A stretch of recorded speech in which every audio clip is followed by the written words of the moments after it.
Cuando hablamos de colonialismo, se nos viene a la mente el cambio de lo conocido en esa época con los incas al Imperio Español, formando así una nueva visión para esos pobladores. Bueno, es casi igual cuando nos referimos al cambio de la sociedad mestiza con el resentimiento a no ser igual a sus colonizadores, generando un odio como racista o xenofóbico hacia ellos. Ahora, el racismo de los limeños hacia los provincianos debido al éxodo rural de la ciudad causado por el terrorismo e inclusive ahora mencionamos el caso de este caso tan polémico que es la ola migratoria venezolana.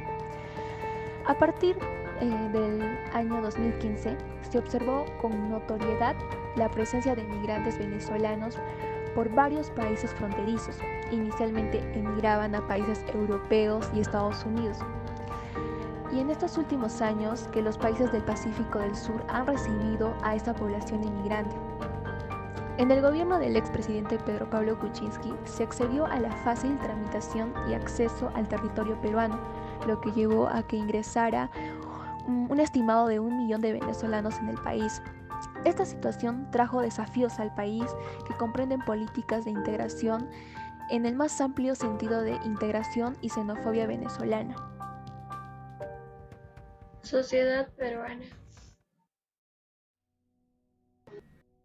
Dejando claro nuestra sociedad multiétnica, vemos que además de ser rica en esta, es también en tradiciones que han hecho que nos diferencie de otras sociedades.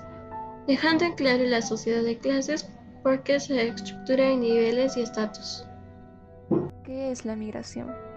Bueno, la migración, como bien se sabe, es el traslado o desplazamiento de la población de una región a otra o de un país a otro, con el consiguiente cambio de residencia. Dicho movimiento constituye un fenómeno geográfico de relevante importancia en el mundo. Migración interna. Es el desplazamiento de los propios pobladores de una región hacia otra región. Siempre ocurre por un motivo, sea político, social o económico. Uno de los más conocidos es el éxodo rural que ocurrió en el Perú de la provincia hacia la capital.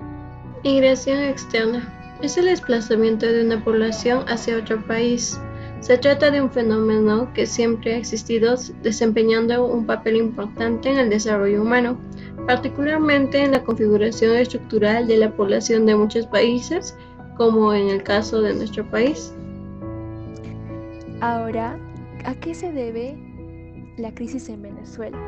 Como bien se sabe, la nación rica en petróleo fue una de las más prósperas de América Latina, pero se ha sumido en la agitación política y económica a medida que los precios del petróleo se desploman. Las fincas fueron estatizadas, las fábricas paralizaban su producción y en cuanto a política, la corrupción se extiende sin control. Todo venezolano. El éxodo de ciudadanos venezolanos que tiene lugar actualmente ha generado la mayor crisis migratoria de este tipo en la historia reciente de América Latina. Los venezolanos se van del país por muchos motivos, debido a la escasez severa de medicamentos, insumos médicos y alimentos. Para muchas familias es sumamente difícil acceder incluso a la atención médica más elemental y alimentar a sus hijos. La brutal depresión del gobierno ha tenido como resultado miles de detenciones arbitrarias, cientos de civiles procesados en tribunales militares, así como torturas y otros abusos contra personas detenidas. El flujo masivo de personas que se van de Venezuela es uno de los principales retos que sufren actualmente los gobiernos de las Américas. Otra cuestión cada vez más alarmante son los índices recientes de violencia xenófoba y un clima que podrían propiciar que esos ataques se incrementen. Ahora nos hacemos la pregunta, ¿qué es la xenofobia? La xenofobia hace referencia al miedo y el rechazo hacia las personas extranjeras. Así pues, dos características comunes de estas actitudes son la falta de empatía hacia personas que son consideradas de una cultura diferente, es decir, que repele a personas que no pertenecen a la propia noción del sujeto. En este contexto, es necesario resaltar que la xenofobia viene no solo por dos contextos de odio y aversión, sino más bien se justifica en el ser humano y su recelo de lo que se cree que es suyo.